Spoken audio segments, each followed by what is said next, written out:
الرحیم واجبات نماز کے متعلق گفتگو جاری تھی۔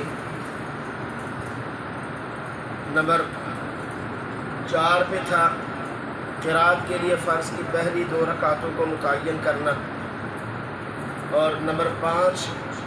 سورہ فاتحہ کو دوسری سورت یا ایک بڑی آیت یا 3 چھوٹی آیات سے پہلے پڑھنا، پہلے سورہ فاتحہ پڑھنا اور اس کے بعد کوئی دوسری سورت پڑھنا۔ اگر اس کا الٹ ہو گیا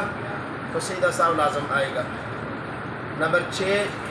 رعایت ترتیب، معنی ارکان میں ترتیب قائم رکھنا، یعنی نماز کی جو ترتیب ہے، اللہ اکبر کہہ کے قیام کیا، پھر اللہ اکبر رکوع، پھر کھڑے ہوئے، پھر سجدے میں، پھر سجدے سے بیٹھے، یہ جو ترتیب ہے یہ بھی واجب ہے، آگے پیچھے نہیں کر سکتے۔ اگر رکوع ڈبل ہو گیا یا سجدے 2 کی بجائے 3 ہو گئے، یا پہلے تشہد کے بعد درود شریف پڑھ لیا، تو اس حالت کے اندر سجدہ سہو لازم آئے گا۔ اسی طرح اگر پہلی رکعت میں 2 سجدے کے بجائے 1 کر لیا، دوسرا سجدہ کرنا بھول گئے، تو آخری رکعت میں یا دوسری رکعت میں یا جہاں یاد آئے وہاں اس سجدے کو کرنے کے بعد آخر میں سجدہ سہو کر لیا جائے، نماز مکمل ہو جائے گی۔ نمبر 7 قعدہ اولیٰ، قعدہ اولیٰ کہتے ہیں دوسری اور تیسری رکعت کے درمیان جو بیٹھا جاتا ہے، قعدہ اولیٰ، یہ بھی کیا ہے، واجب ہے۔ نمبر 8 دونوں قعدوں میں تشہد کا پڑھنا، قعدہ اولیٰ میں، قعدہ آخرہ یعنی آخری رکعت کے بعد جو بیٹھتے ہیں التحیات میں،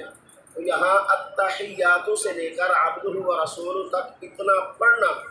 یہ کیا ہے، واجب ہے۔ اگر کسی نے نہیں پڑھا، اکیلے میں واجب ہے، امام کے پیچھے اگر رہ گیا غلطی سے کوئی حرج نہیں، لیکن پڑھنا چاہیے، اور اکیلے میں تو واجب ہے۔ جی کوئی آدمی بیٹھا، دھیان کہیں اور چلا گیا یا سو گیا، اس کو پتہ نہیں چلا، تو رہ گیا اس کا قاعدہ، یا اس کی جگہ سورہ فاتحہ پڑھ لی غلطی سے، یا سورہ فاتحہ 3 آیت سے زیادہ پڑھی، پھر یاد آیا جو میں تشہد میں بیٹھا ہوا ہوں، پھر تشہد شروع کیا، ان تمام صورتوں کے اندر سجدہ سہو لازم آئے گا۔ جہری نمازوں میں امام کے لیے، جہر اور سری نمازوں میں امام کے لیے سر، یہ بھی واجب ہے، یعنی جو نمازیں اونچی پڑھنے والی ہیں، فجر، مغرب، عشاء، جمعہ، عیدین، ان میں امام کے لیے اونچا پڑھنا واجب ہے، اور جو آہستہ پڑھنے والی ظہر اور عصر، ان میں امام کے لیے آہستہ پڑھنا واجب ہے۔ جہری نمازیں 3 آیت کی مقدار اگر پہلے خاموشی سے پڑھ لی، پھر یاد آیا یا پیچھے کسی نے رکما دیا یاد آیا، تو الحمدللہ رب العالمین الرحمن الرحیم مالک یوم الدین، یہاں تک جہری میں سری اور سری میں جہری پڑھ لیا تو سجدہ سہو لازم آ جائے گا۔ یاد آنے پہ یہیں سے بھی آگے شروع کر سکتے ہیں، شروع سے بھی شروع کرنا، پھر بھی کوئی رجل سجدہ صاحب کو لازم آنا ہی ہے۔ اسی طریقے کے ساتھ، اور اکیلے کو اختیار ہے، اکیلا آدمی اگر گھر میں ہے تو وہ ساری نمازیں بھی اونچی پڑھ سکتا ہے، ساری آہستہ بھی پڑھ سکتا ہے، اکیلے آدمی کے لیے یہ حکم نہیں ہے، لیکن مسجد میں جو ہے وہ آہستہ ہی پڑھنا چاہیے تاکہ دوسرا کوئی ڈسٹرب نہ ہو، اور اگر اکیلا ہے مسجد میں اور کوئی نہیں تو پھر وہاں بھی وہ شیر ہے۔ اسی طریقے سے لفظ السلام علیکم ورحمۃ اللہ کے ساتھ نماز ختم کرنا یہ بھی واجب ہے، السلام علیکم ورحمۃ اللہ یہ کہہ کر نماز سے نکلنا یہ بھی واجب کے درجے میں ہے۔ بعض دفعہ جماعت کی صورت میں آدمی اپنے دھیان میں کہیں کھو جاتا ہے، تو وہ سمجھتا ہے میں اکیلا نماز پڑھ رہا ہوں، وہ سلام پھیر دیتا ہے، سلام پھیرا ہو شاید نہیں، میں تو امام کے پیچھے ہوں۔ اب 2 صورتیں ہیں، ایک صورت تو یہ ہے کہ وہ نکل گیا نماز سے، سو نکل گیا، اس کو جماعت مل گئی، وہ جماعت کے ساتھ ہی رہے گا، اس کی نماز ختم نہیں ہوئی، جماعت کو اس کو پورا ثواب ملے گا، دوبارہ ضرورت نہیں پڑھنے کی۔ دوسری صورت یہ ہے کہ جب سلام پھیرا تو محسوس ہوا تو وہ ادھر ہی بیٹھ جائے اسی طرف، پھر امام کے سلام کے ساتھ ہی وہ کیا کرے، سلام پھیرے۔ دونوں صورتوں میں وہ جماعت کے اندر شامل ہے، اسے پوری جماعت کا ثواب ملے گا، اور وہ جماعت اس کی ہوگی، اس کی ٹوٹے گی نہیں۔ شروع کے اندر احتیاط ضروری ہے، بار عرض کرتا رہتا ہوں، شروع کے اندر کہ امام سے پہلے اللہ اکبر وہ کہہ دیا تو پھر اس کی نماز وہ شامل ہی نہیں ہوا، درمیان میں آگے پیچھے ہو جائے یا اینڈ پہ پہل ہو جائے، کوئی حرج نہیں، باجماعت وہ نماز کے اندر شامل ہے۔ وطر کی تیسری رکعت میں قنوت کا پڑھنا، وطر کی تیسری رکعت میں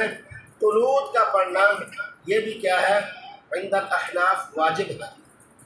قنوت کا لفظی معنی ہوتا ہے عاجزی کی دعا، قنوت کا لفظی معنی عاجزی کی دعا، جو بھی دعا یاد ہو وہ پڑھ سکتا ہے تیسری رکعت کے اندر، ضروری نہیں کہ یہ جو ہم پڑھتے ہیں اللہم انا نستعینک و نستغفرک یہ یاد کرائی جاتی ہے۔ اسی طرح دوسری جو دعا ہے اللہم اہدنا فیمن ہدیت، یہ والی دعا لمبی یہ بھی پڑھ سکتا ہے، اور بھی جتنی دعائیں وہ چاہے 10 20 30 وہ ساری دعائیں وہ پڑھ سکتا ہے اس مقام کے اوپر، اور یہ ہے ہی دعا کا مقام۔ تو یہ اصل معنی یہی پڑھنا ضروری نہیں ہے،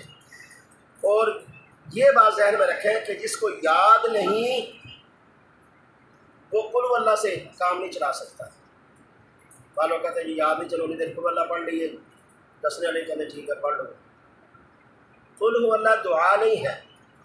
قل اللہ کے اندر تو توحید ہے ساری۔ یہاں دعا یا قنوت کا معنی ہے عاجزی کی دعا کرنا واجب ہے۔ قل اللہ کے اندر دعا نہیں ہے، انا اعطینا کے اندر دعا نہیں ہے، اس لیے وہ آیات جن کے اندر دعائیہ کلمات ہیں ربنا آتنا ربی جعلنی، دیگر جو آیات ہیں وہ اگر پڑھ لیتا ہے جب تک یہ دعائیں یاد نہیں تو گزارا ممکن ہے۔ قل اللہ سے کام نہیں چلتا، قل اللہ سے نماز اس کی واجب الادا رہے گی، وہ مکمل ہوگی نہیں۔ اسی طرح قنوت کے لیے تکبیر کہنا یہ بھی واجب ہے۔ تیسری رکعت میں سورہ فاتحہ اور اس کے بعد سورت پڑھنے کے بعد اللہ اکبر کہہ کے تکبیر اللہ پر کہنا یہ بھی واجب ہے، لیکن ہاتھ اٹھانا واجب نہیں ہے، وہ سنت ہے۔ اگر جو اسی دن کے وطر پڑھ رہا ہے تو ہاتھ اٹھانا چاہیے، لیکن اگر قضا وغیرہ پڑھ رہا ہے قضا کے لیے وہ اگر ہاتھ نہ بھی اٹھائے تو کوئی حرج نہیں، تاکہ لوگوں کو سامنے یہ نہ ہو کہ نماز نہیں پڑھتا رہے تھے، پچھلی نماز پڑھ رہے ہیں، تو اس لیے اگر کوئی نہیں بھی ہاتھ اٹھاتا تو کوئی حرج کی بات نہیں ہے، ہاتھ اٹھانا سنت کے اندر داخل ہے۔ اس میں اگر اللہ اکبر کہہ کے ہاتھ اٹھانے کے بجائے غلطی سے کوئی رکوع میں چلا جائے، اب رکوع سے واپس نہیں آنا، رکوع فرض ہے، یہ واجب ہے۔ ادنا سے اعلیٰ کی طرف تو جا سکتے ہیں، اعلیٰ سے ادنا کی طرف آئیں گے تو نماز ٹوٹ جائے گی، تو اس لیے بس پھر اس رکوع میں ہی رہیں اور آخر میں سجدہ صاحب کر لیں، نماز مکمل ہو جائے گی۔ اسی طرح اگر امام پڑھا رہا ہے تو کبھی غلطی سے ایسے ہو جائے تو پیچھے کھڑے نہیں رہنا بلکہ رکوع میں چلے جانا امام کے ساتھ، ایک آدھا بتا دے بس پتہ چل گیا، اس کے بعد رکوع میں چلے جانا ہے۔ تو امام جب پھر آگے سجدے میں چلا گیا، جو آدمی بغیر رکوع کیے کھڑے کھڑے ڈائریکٹ سجدے میں چلے جائیں گے ان کی نماز ختم، سرے سے ہوئی نہیں۔ لیکن جو دیکھا بھائی امام تو اب سجدے میں چلا گیا ہے، سمیع الحمدہ پتہ چل جاتا ہے نا، تو اب وہ جلدی سے اپنا رکوع کر کے پھر کھڑے ہو کے پھر سجدے میں چلے جائے امام کے بعد بھی، تو پھر بھی کوئی حرج نہیں ہے۔ نماز میں اگر آدمی سو جائے، پہلی رکعت میں سو گیا، امام نے دوسری پڑھا لی، تیسری پڑھا لی، پھر ہوش آیا، اب وہ جو اپنی پہلی رکعت دوسری رکعت وہ خود پڑھ کے امام کے ساتھ تیسری چوتھی رکعت میں شامل ہو سکتا ہے، امام کے پیچھے پیچھے رہے، وہ جماعت کے اندر شامل رہتا ہے، اس کی نماز ٹوٹتی نہیں ہے، ضائع نہیں ہوتی، امام کو جا کر تیسری چوتھی رکعت میں پکڑ لے، تو اس طریقے سے وہ کر سکتا ہے۔ اسی طرح عیدین کی تکبیرات، یعنی عید الاضحیٰ اور عید الفطر کی 6 زائد جو تکبیرات ہوتی ہیں، وہاں 6 زائد تکبیرات یہ بھی واجب ہے۔ اگر خدا نخواستہ امام کی چھوٹ جائیں تو اس سے سجدہ صاحب لازم نہیں آتا،